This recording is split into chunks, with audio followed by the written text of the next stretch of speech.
ನಮಸ್ತೆ ವೀಕ್ಷಕರೇ, ವಿರಾಟ್ ನ್ಯೂಸ್ ಚಾನಲ್ಗೆ ನಿಮ್ಮೆಲ್ಲರಿಗೂ ಸ್ವಾಗತ.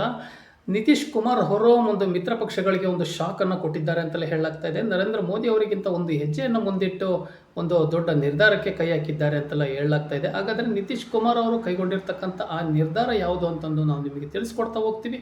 ಅದಕ್ಕೂ ಮುಂಚೆ ನಮ್ಮ ಚಾನಲ್ನ ನೀವು ಸಬ್ಸ್ಕ್ರೈಬ್ ಮಾಡಿಲ್ಲ ಅಂದರೆ ದಯವಿಟ್ಟು ಸಬ್ಸ್ಕ್ರೈಬ್ ಮಾಡ್ಕೊಳ್ಳಿ ಮತ್ತು ಬೆಲ್ ಬಟನ್ ಮೇಲೆ ಕ್ಲಿಕ್ ಮಾಡಿ. ಬಿಹಾರ ವಿಧಾನಸಭಾ ಚುನಾವಣೆ ಕಾವು ದಿನದಿಂದ ದಿನಕ್ಕೆ ಹೆಚ್ಚಾಗ್ತದೆ. ಕ್ಷೇತ್ರದ ಹಂಚಿಕೆಗೂ ಮೊದಲೇ ಬಿಹಾರ ಸಿಎಂ ನಿತೀಶ್ ಕುಮಾರ್ ಅವರು ಮಿತ್ರ ಪಕ್ಷವಾದ ಬಿಜೆಪಿಗೆ ಒಂದು ಸಣ್ಣದಾದ ಶಾಕನ್ನು ನೀಡಿದೆ ಅಂತಲೇ ಹೇಳಲಾಗ್ತಾ ಇದೆ.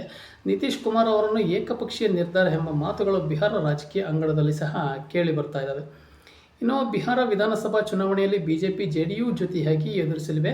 ಈ ಹಿನ್ನೆಲೆಯಲ್ಲಿ ಕ್ಷೇತ್ರವಾರು ಹಂಚಿಕೆಯ ಒಂದು ರಾಜಕೀಯ ತೀವ್ರಗೊಂಡಿದೆ. ಈ ಎಲ್ಲ ಬೆಳವಣಿಗೆಗಳ ನಡುವೆ ಸಹ ಜೆಡಿಎಸ್ ರಾಜ್ಪುರ್ ವಿಧಾನಸಭಾ ಕ್ಷೇತ್ರ ಅಭ್ಯರ್ಥಿಯು ಹೆಸರನ್ನು ಸಹ ಘೋಷಿಸಿದೆ. ಎನ್ಡಿಎ ಮಿತ್ರ ಪಕ್ಷಗಳ ನಡುವಿನ ಔಪಚಾರಿಕ ಮಾತುಕತೆಗೂ ಮುನ್ನವೇ ಈ ಘೋಷಣೆಯಾಗಿರುವುದು ಹಲವು ಹೊಸ ಚರ್ಚೆಗಳಿಗೆ ಸಹ ನಾಂದಿಯಾಗಿದೆ ಅಂತಲೂ ಸಹ ಹೇಳಲಾಗ್ತಾ ಇದೆ. ಇನ್ನು ಬಕ್ಸರ್ ಕ್ಷೇತ್ರದ ಸಭೆಯೊಂದರಲ್ಲಿ ಜೆಡಿಯು ಮುಖ್ಯಸ್ಥ ಸಿಎಂ ನಿತೀಶ್ ಕುಮಾರ್ ಅವರು ಭಾಗಿಯಾಗಿದ್ದರು. ಈ ವೇಳೆ ರಾಜ್ಪುರ ವಿಧಾನಸಭಾ ಕ್ಷೇತ್ರದಿಂದ ಮಾಜಿ ಸಚಿವ ಸಂತೋಷ್ ಕುಮಾರ್ ಅವರು ನಿರಾಳ ಸ್ಪರ್ಧೆ ಮಾಡಲಿದ್ದಾರೆ ಅಂತಂದು ಘೋಷಿಸಿದ್ದಾರೆ. ತಮ್ಮ ಪಕ್ಷದ ಅಭ್ಯರ್ಥಿಗೆ ಮತ ನೀಡಿ ಗೆಲ್ಲಿಸಬೇಕೆಂದು ನಿತೀಶ್ ಕುಮಾರ್ ಅವರು ಮನವಿ ಮಾಡಿಕೊಂಡಿದ್ದಾರೆ. ರಾಜ್ಪುರ ಮೀಸಲು ಎಸ್ಎಸ್ಸಿ ವಿಧಾನಸಭಾ ಕ್ಷೇತ್ರವಾಗಿ ಕ್ಷೇತ್ರ ಹಂಚಿಕೆಗೂ ಮುನ್ನವೇ ನಿತೀಶ್ ಕುಮಾರ್ ಅವರ ಘೋಷಣೆ ಬಿಹಾರ ರಾಜಕೀಯದಲ್ಲಿ ಒಂದು ಸಣ್ಣ ಸಂಚಲನ ಸೃಷ್ಟಿಯಾಗಿದೆ ಅಂತಲೂ ಸಹ ಹೇಳಲಾಗ್ತಾ ಇದೆ. ಇನ್ನು ಯಾರು ಈ ಸಂತೋಷ್ ಕುಮಾರ್ ನಿರಾಳ ಅಂತ ನೋಡೋದಾದರೆ, ಮಾಜಿ ಸಚಿವರು ಆಗಿರ್ತಕ್ಕಂಥ ಸಂತೋಷ್ ಕುಮಾರ್ ನಿರಾಳ ಅವರು 2020 ಚುನಾವಣೆಯಲ್ಲಿ ಕಾಂಗ್ರೆಸ್ನ ವಿಶ್ವನಾಥ್ ರಾಯ್ ವಿರುದ್ಧ ಸೋತಿದ್ದರು. ಇದಕ್ಕೂ ಮೊದಲು 2 ಬಾರಿ ಶಾಸಕರಾಗಿ ಆಯ್ಕೆಯಾಗಿದ್ದರು. ಸರ್ಕಾರದಲ್ಲಿ ಸಚಿವರಾಗಿ ಕೆಲಸ ಮಾಡಿದ ಅನುಭವ ಅವರಿಗೆ ಇದೆ. ರಾಜ್ಪುರ ವಿಧಾನಸಭಾ ಕ್ಷೇತ್ರದಲ್ಲಿ ಜೆಡಿಯು ಪಕ್ಷದ ಪ್ರಬಲ ಆಕಾಂಕ್ಷಿಯಾಗಿ ಸಂತೋಷ್ ಕುಮಾರ್ ನಿರಾಳ ಗುರುತಿಸಿಕೊಂಡಿದ್ದಾರೆ ಅಂತಲೂ ಸಹ ಹೇಳಲಾಗಿದೆ. ಇನ್ನು ಸಂತೋಷ್ ಕುಮಾರ್ ನಿರಾಲ ಹೆಸರು ಸಹ ಘೋಷಣೆ ಬಳಿಕ ಮಾತನಾಡಿದ ಸಿಎಂ ನಿತೀಶ್ ಕುಮಾರ್ ಅವರು, ನಾವು ಬಿಹಾರದಲ್ಲಿ ಹಲವು ಅಭಿವೃದ್ಧಿ ಕೆಲಸಗಳನ್ನು ಸಹ ಮಾಡಿದ್ದೇವೆ. ಈಗ ಚುನಾವಣೆಯಲ್ಲಿ ನೀವು ನಮ್ಮನ್ನು ಬೆಂಬಲಿಸಬೇಕು. ಸಂತೋಷ್ ಕುಮಾರ್ ನಿರಾಲ ಅವರು ರಾಜ್ಪುರ ವಿಧಾನಸಭಾ ಕ್ಷೇತ್ರದ ಜೆಡಿಯು ಪಕ್ಷದ ಅಭ್ಯರ್ಥಿ ಆಗಲಿದ್ದಾರೆ. ಹಾಗಾಗಿ ಅವರಿಗೆ ಹೆಚ್ಚಿನ ಮತಗಳನ್ನು ನೀಡಿ ಗೆಲ್ಲಿಸಬೇಕೆಂದು ಸಹ ಮತದಾರರಲ್ಲಿ ನಿತೀಶ್ ಕುಮಾರ್ ಅವರು ಒಂದು ಮನವಿ ಮಾಡಿ ಅಚ್ಚರಿಯನ್ನೇ ಮೂಡಿಸಿದ್ದಾರೆ ಅಂತಲೇ ಹೇಳಲಾಗ್ತಾ ಇದೆ. ಇನ್ನು ಎನ್ಡಿಎ ಮಿತ್ರ ಪಕ್ಷಗಳಿಂದ ಆಕ್ಷೇಪ ಇಲ್ಲ ಅಂತಲೂ ಸಹ ಹೇಳಲಾಗ್ತಾ ಇದೆ. ನಿತೀಶ್ ಕುಮಾರ್ ಅವರ ಈ ನಿರ್ಧಾರವನ್ನು ಎನ್ಡಿಎ ಮಿತ್ರ ಪಕ್ಷಗಳಿಂದ ಯಾವುದೇ ಆಕ್ಷೇಪ ವ್ಯಕ್ತವಾಗಿಲ್ಲ. ರಾಜ್ಪುರ್ ಕ್ಷೇತ್ರ ಬಿಜೆಪಿ ಜೆಡಿಯುನ ಭದ್ರಕೋಟೆಯಾಗಿದೆ.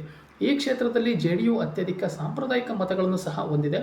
ಈ ಹಿನ್ನೆಲೆಯಲ್ಲಿ ಮೈತ್ರಿ ಪಕ್ಷ ಒಪ್ಪಂದಕ್ಕೆ ಮೊದಲೇ ನಿತೀಶ್ ಕುಮಾರ್ ಈ ಘೋಷಣೆ ಮಾಡಿರುವುದು ಎಂತಂದು ಅಂದಾಜಿಸಲಾಗಿದೆ. ಜೆಡಿಯು ಪಕ್ಷದ ಈ ಘೋಷಣೆ ರಾಜಕೀಯ ಗೊಂದಲಗಳಿಂದ ಹೆಚ್ಚಿಸಿರುವುದು ನಿಜ.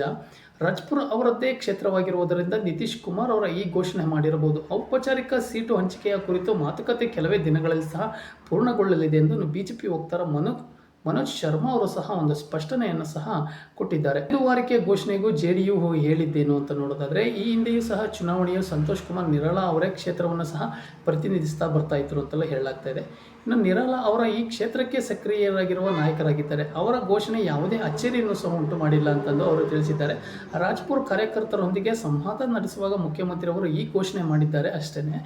ಈ ಸಮಯದಲ್ಲಿ ಸಹ ಉಮೇದುವಾರಿಕೆ ಹೆಸರು ಘೋಷಿಸುವುದು ಸೂಕ್ತವೆಂದು ಸಿಎಂ ಭಾವಿಸಿರಬಹುದು ಎಂತಂದು ಜೆಡಿಯು ವಕ್ತಾರ ನೀರಜ್ ಕುಮಾರ್ ಅವರು ಒಂದು ಸ್ಪಷ್ಟನೆಯನ್ನು ಸಹ ಕೊಟ್ಟಿದ್ದಾರೆ.